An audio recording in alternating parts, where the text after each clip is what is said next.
संकल्प चेतावनी रैली यहाँ पर आयोजित की गई है। उसके लिए एक सत्संकल्प आवश्यक है। इतनी बड़ी संख्या में हिंदू नौजवान, व्यापारी, बुजुर्ग और माताएं एक साथ एकत्र होकर के जिस यज्ञ में अपनी आहुति देने के लिए तत्पर हों,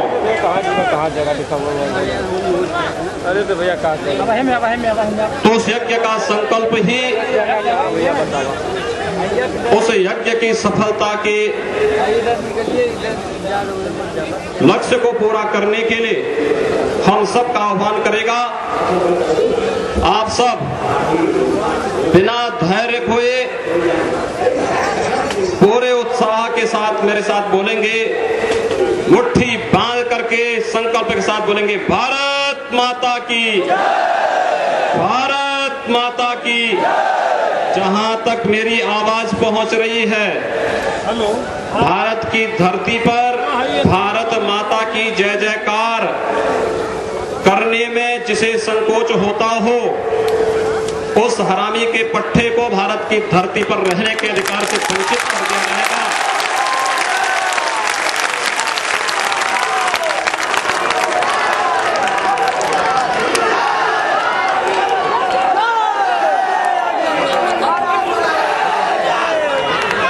जोश में होश खोने की आवश्यकता भी नहीं।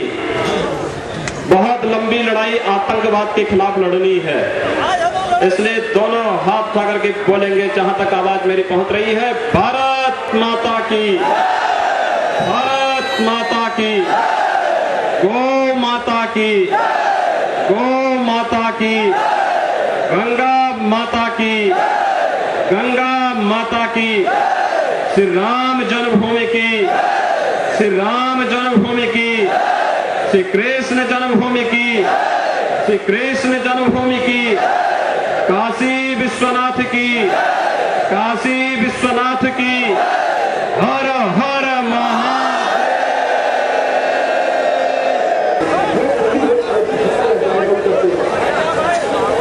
वयोवृद्ध गौभक्त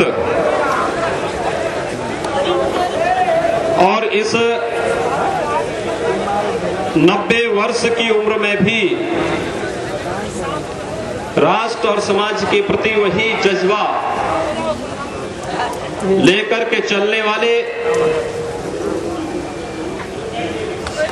वरिष्ठ हिंदू नेता श्री मुन्नर यादव जी,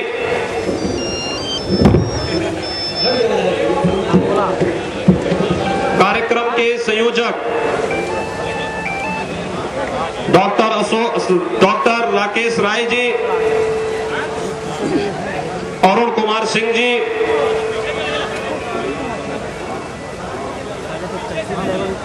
इस आजमगढ़ के पूर्व सांसद श्री रमाकांत यादव जी,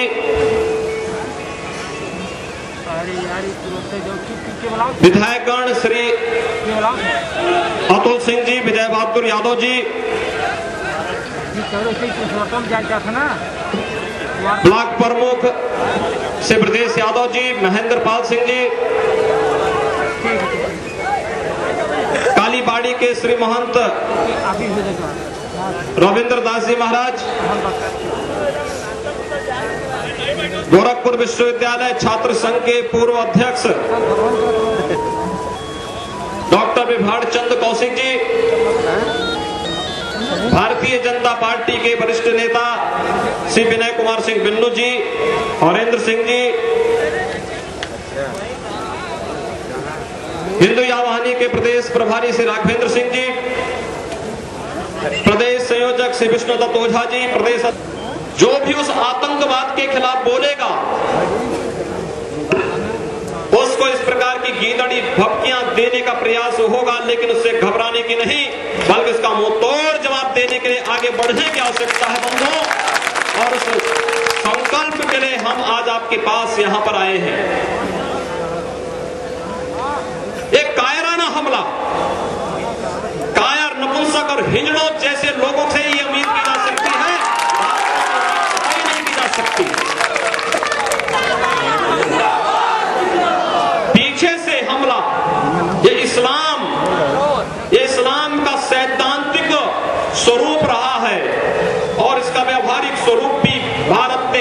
150 वर्षों तक झेला है और लगातार आज भी झेलता रहा, झेल रहा है। जो इस्लाम कहता है उसके अनुरूप हमला हुआ है। आतंकवाद भी इस्लामिक आतंकवाद है, कोई दूसरा आतंकवाद नहीं। और इसीलिए मैं आपसे कहने के लिए आया हूं ये कि हम सब इस आतंकवाद की जड़ में जाएं। हल्केपन से, नारेबाजी से इस आतंकवाद का समाधान आप नहीं निकाल सकते। इस आतंकवाद का समाधान आपके अंदर निहित है और वर्तमान में देश के 2 क्षेत्रों में इस आतंकवाद को हिलाने का कार्य हो रहा है। नंबर 1, जम्मू के अंदर जम्मू के नागरिकों की एकता ने वहां पर इस्लामिक आतंकवाद के पैर उखाड़ करके घुटनों के बल टेकने के लिए मजबूर किया है। हम घटनाओं से सबक नहीं सीखना चाहते। और दूसरा, उड़ीसा के अंदर एक गठबंधन नक्सलवाद और धर्मांतरण का, ईसाई चर्च का एक गठबंधन वहां पर देखने को मिला। हम बहुत पहले से इसके खिलाफ बोलते थे, इसके खिलाफ लगातार हम चिल्लाते थे कि नेपाल के अंदर जो परिवर्तन हो रहा है, यह परिवर्तन सामान्य परिवर्तन नहीं, यह परिवर्तन अचानक हुआ परिवर्तन नहीं। लोग कहते थे कि नेपाल में माओवाद, उसके पीछे केवल माओवाद है। मैं कहता था कि चीन का हाथ तो है ही, लेकिन चीन के साथ साथ चर्च का भी हाथ है। दोनों मिलकर के कार्य कर रहे हैं और उसका उदाहरण हम सबको जहां नेपाल के अंदर देखने को मिला। जितने भी माओवादी नेता हैं, सभी शीर्ष माओवादी नेता, सभी धर्मांतरित ईसाई। वहीं विश्व हिंदू परिषद के एक वरिष्ठ संत स्वामी लक्ष्मणानंद सरस्वती की उड़ीसा में निर्मम हत्या इस बात का प्रमाण है। और केवल हत्या हुई, शोक मना दिया, कार्य वहीं पर समाप्त नहीं हुआ। अगर हत्या हुई है, अगर उन्होंने निर्दोष एक संत के, एक वरिष्ठ संत की हत्या की है, उन पर हमला किया है, तो वहां की जनता ने जो जवाब दिया, आज पूरा उड़ीसा ही नहीं, भारत सरकार कांप रही है, हिलती हुई दिखाई दे रही है। तो ताकत का एहसास जब हिंदू समाज कराएगा, तब आतंकवाद का समाधान आप कर पाएंगे। अन्यथा नित्य प्रति जो हिंदुओं की हत्याएं हो रही है, नित्य प्रति हिंदू मंदिरों को, हिंदू शैक्षणिक स्थलों को, नित्य प्रति हिंदू मान बिंदुओं को जो निशाना बनाया जा रहा है, ये निशाने इसी प्रकार से बनते रहेंगे। हम शोक उसी प्रकार से मनाते रहेंगे। हमारे यहाँ रोग और शोक के लिए कोई स्थान नहीं, शोक और संताप के लिए हमारी परंपरा में कोई स्थान नहीं। हम हर कार्य को जश्न के रूप में लेंगे और जश्न मनाते हुए हम अपनी देवी काली माँ को बलि भी देने के लिए तत्पर होंगे। इस विश्वास लगाने के बाद हम सब आपके बीच में आए हैं। यही कहने के लिए आज मैं आपके पास आया हूं, हम सब खड़े हो। आजमगढ़ आश्चर्य होता है पूरी दुनिया के अंदर। ये जनपद आज इस्लामिक आतंकवाद के गढ़ के रूप में जाना जाता है। यह जनपद आज इस्लामिक आतंकवाद की नर्सरी के रूप में जाना जा रहा है। कौन सा ऐसा आतंकी घटना देश के अंदर न हो जिसके सूत्र आपके इस जनपद के अंदर न आते हो? कौन सी ऐसी घटना हो? मुंबई विस्फोट 1993, अबू आजमी, टाड़ा का बंदी, पहला देश का टाड़ा का बंदी इस जमीन से गया। अबू सलेम इसी आजमगढ़ की धरती से। और यही नहीं, वह सूत्र लगातार जुड़ते गए, चाहे वह दिल्ली के विस्फोटों का हो, राम जन्मभूमि आंदोलन, राम जन्मभूमि मंदिर पर हमले का हो, और चाहे आज अहमदाबाद समेत देश के विभिन्न क्षेत्रों में भी आतंकी हमलों का हो। इन सब के पीछे अगर कहीं न कहीं सूत्र जुड़ रहे हैं तो आजमगढ़ से जुड़ रहे हैं। क्या आजमगढ़ की पहचान आज इस्लामिक आतंकवाद से हो गई? मुझे याद है आजमगढ़ के इतिहास को जब हम देखते हैं तो आजमगढ़ के राजा हुआ करते थे विक्रम सिंह। महाराज विक्रम सिंह यहाँ के राजा हुआ करते थे। हिंदू एकता न होने के कारण चंद सैनिकों के साथ औरंगजेब ने जिस प्रकार से हिंदू राजा को मजबूर कर दिया था इस्लाम स्वीकार करने के लिए, हिंदू राजा ने जबरन धमकी में आकर के लोभ से, लालच से, किन्हीं कारणों से उन्होंने भले इस्लाम स्वीकार किया हो, लेकिन मातृशक्ति ने नहीं, रानी ने स्वीकार नहीं किया था। रानी भाग करके चली गई, उसने कहा मैं इस्लाम स्वीकार नहीं करूंगी, मैं जिस धर्म में जिस संस्कृति में पैदा हुई हूं उससे अलग नहीं हट सकती हूं। और रानी यहां से जाकर के रानी की सराय आपके इसी जनपद के अंदर आज भी है। रानी की स्मृतियों में रानी की सराय आज भी बनी हुई है, आज भी बसी हुई है। हम भूल जाते अपने अतीत को। देश की आजादी के लिए बिहार के बाबू कुंवर सिंह ने इसी आजमगढ़ से देश की स्वाधीनता की अलग जगाई थी। इसी आजमगढ़ की धरती से कौन सा ऐसा कार्य न हुआ हो राष्ट्र निर्माण के लिए जिस जनपद का महत्वपूर्ण योगदान रहा हो, आज उस जनपद की जो दुर्गति है, रामायण काल में रहा हो या महाभारत काल में, आधुनिक काल में देश की स्वतंत्रता की लड़ाई को एक नई मंजिल देने का रहा हो या एक नया नेतृत्व देने का, इस जनपद का सर्वाधिक योगदान रहा है। लेकिन दुर्भाग्य है आज इस जनपद में हिंदू बिखरा है, हिंदू एकता बिखरी है। हिंदू एकता न होने के कारण आज जिस प्रकार की परिस्थितियां हम सबके सामने प्रस्तुत हुई है, पैदा हुई हैं, उन सबको देख करके हम कह सकते हैं कि बंधुओं, आज आजमगढ़ में कोई व्यक्ति सुरक्षित नहीं। मैं आजमगढ़ से पिछले 10-15 वर्षों से हम लोग लगातार जुड़े हुए हैं। मुझे याद है इसी धरती से सुंदर यादव की हत्या होती है। एक गौभक्त के रूप में सुंदर यादव पूरे प्रदेश के अंदर विख्यात थे। श्री मुन्नर यादव जी के छोटे भाई थे, उनकी हत्या इसी जनपद के अंदर हुई। यहां का आम हिंदू जनमानस चुपचाप रहा, राष्ट्रवादी समाज सोया रहा, मौन बना रहा।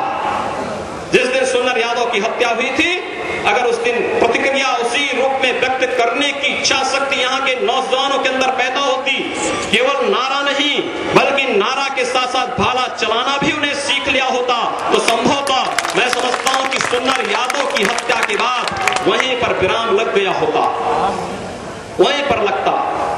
अजीत राय की भी हत्या इसी जनपद के अंदर हुई। लगातार हत्याओं का एक क्रम चला इस जनपद के अंदर, आज भी चल रहा है, लगातार चल रहा है। अहमदाबाद के बम विस्फोट के अभियुक्त अबुल बसर के घर में सिंपैथी व्यक्त करने के लिए जाने वाले लोग क्या संदेश देना चाहते हैं, आखिर क्या साबित करना चाहते हैं? अबुल बसर है कौन? एक नहीं, एक जनपद नहीं, केवल उत्तर प्रदेश की खुफिया एजेंसी नहीं, बल्कि इस देश की 9 राज्यों की खुफिया एजेंसी, 9 राज्यों की एसटीएफ और 9 राज्यों की एटीसी ने जो पूरे देश के अंदर छानबीन की थी, उसके तहत अबुल बसर की गिरफ्तारी हुई थी। और यह साबित हुआ था, न केवल यह साबित हुआ कि वह आतंकवादी है, उसके इंडियन मुजाहिदीन से, उसके सीमे से, उसके लश्कर तोयबा से संबंध है। अभी तो यह भी साफ उसने स्वीकार किया था कि अहमदाबाद समेत तमाम बम विस्फोटों में उसका हाथ है, उसने स्वयं स्वीकार किया।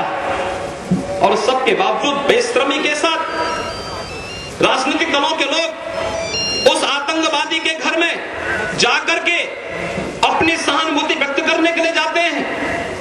जो लोग आज अबुल बसर के घर में जाकर के सहानुभूति व्यक्त करने के लिए जाते हैं, सिंपैथी व्यक्त करने के लिए जाते हैं, यह केवल और केवल राष्ट्रद्रोह है। राष्ट्रद्रोह से कम अपराध नहीं हो सकता है।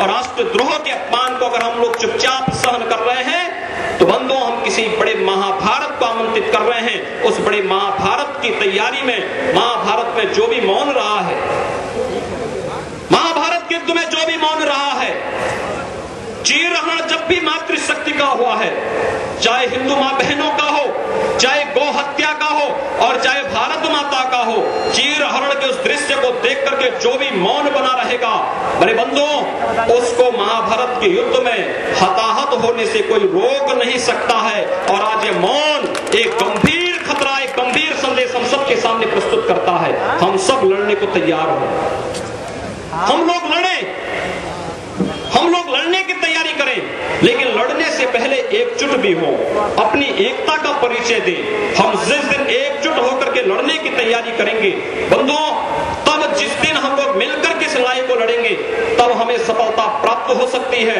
अन्यथा इस देश की विभाजनकारी राजनीति जिस रूप में हिंदू समाज को जातिवाद के नाम पर बांट रही है, क्षेत्रवाद और भाषावाद के नाम पर बांट रही है, अगड़े पिछड़े के नाम पर बांट रही है, छूत और ऊंच नीच के नाम पर बांट रही है, इस प्रकार की प्रवृत्तियां हिंदू समाज को न केवल नष्ट कर देगी, अब इस देश के अंदर आतंकवाद, अलगावाद और करके भारत की संप्रभुता, भारत की अखंडता के लिए गंभीर खतरा पैदा कर देगी। मैं पूछना चाहता हूं इस मंच से,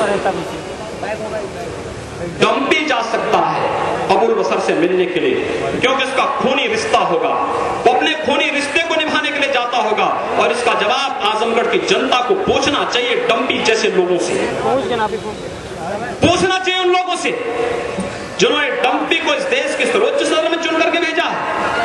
पूछा जाना चाहिए कि क्या इस बात के लिए आपने अपना सांसद चुना है कि आतंकवाद के पक्ष में जाकर के आतंकवाद को प्रेरित और प्रोत्साहित करें, प्रेरित और प्रोत्साहित करके उन्हें हर प्रकार से आगे बढ़ाने के लिए उस घर में जाकर के उन्हें इस बात का आश्वासन दें कि हम तुम्हारी लड़ाई लड़ेंगे।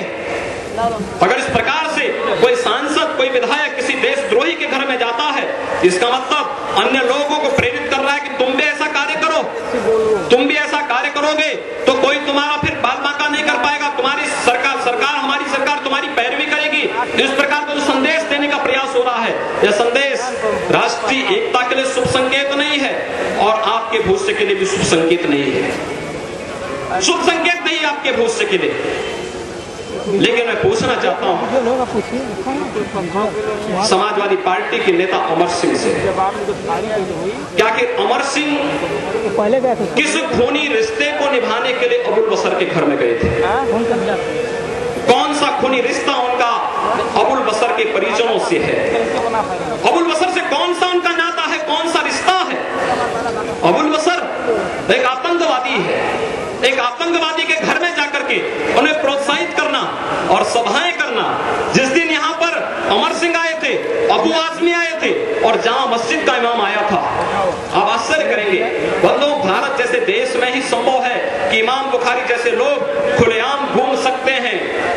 इन लोगों को हर प्रकार की जायज और नाजायज हरकत करने की पूरी छूट दी जाती है।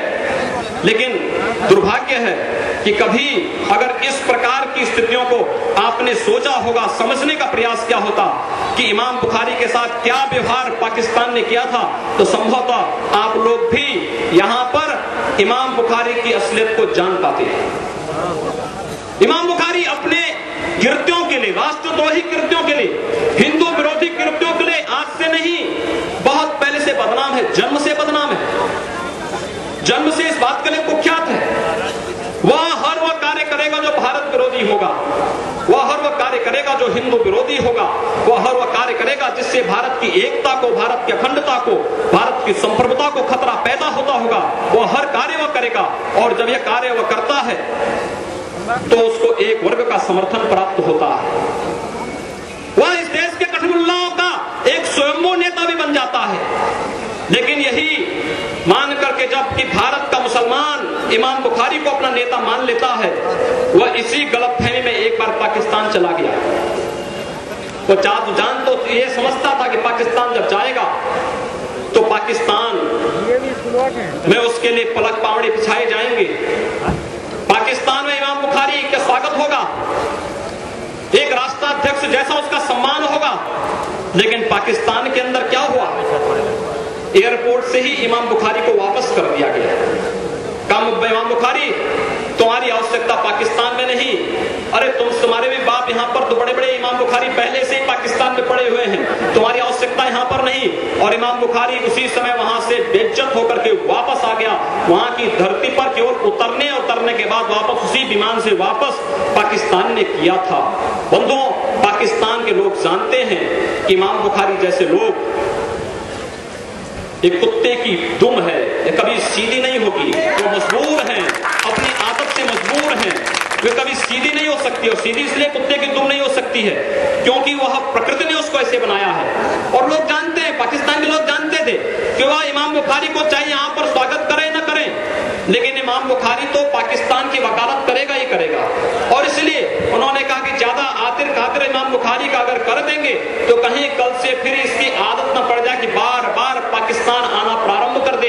इसलिए उन्होंने कहा कि नहीं, यहीं से वापस जाओ। लेकिन मेरे बंधुओं, वह जज्बात अगर अपने राष्ट्र और समाज के प्रति आपके अंदर पैदा हुआ होता, आपने दिखाने का प्रयास क्या होता? जो लोग आतंक आतंकवाद को सीधे सीधे समर्थन कर रहे हैं, जो लोग आतंकवाद के प्रति सीधे सीधे आतंकवाद के पक्ष में बोलने का कार्य कर रहे हैं, अगर ये संकल्प आप सब ने लिया होता, हिंदू एकता के माध्यम से लिया होता, तो मेरे बंधुओं में विश्वास के साथ कह सकता हूं कि कोई अबू आसमी और कोई इमाम बुखारी आपके जनपद के अंदर आकर के आतंकवाद को प्रेरित और प्रोत्साहित करने का दुस्साहस नहीं किया होता, नहीं कर पाता, कतई नहीं कर पाता। हम सबको लड़ना होगा इसके खिलाफ। हम आतंकवाद के खिलाफ लड़ने के लिए आगे आए। आतंकवाद के खिलाफ हम सबकी लड़ाई लंबी लड़ाई चलेगी। यह प्रशासन के बल पर नहीं, शासन के बल पर नहीं, यह लड़ाई हम लोग हिंदू समाज को अपने बल पर लड़ने के लिए तैयार होना पड़ेगा। हिंदू समाज को अपने बल पर, अपनी एकता के बल पर लड़ने के लिए तैयार होना पड़ेगा, क्योंकि राष्ट्र आपका है, ये परंपराएं आपकी हैं। इस राष्ट्र को आपके महापुरुषों ने, आपके ऋषियों मुनियों ने, आपके संतों ने सींचा है, उन्होंने बनाया है, इसको एक राष्ट्र का स्वरूप दिया है, और जिन्होंने अपना सर्वस्व न्यौछावर इस राष्ट्र के लिए किया है, उन लोगों के कारण आज राष्ट्र सुरक्षित है। उन लोगों के लिए आज एक बार पुनः इस राष्ट्र के प्रति अपनी जिम्मेदारी और जवाबदेही का परिचय हम सबको करना पड़ेगा।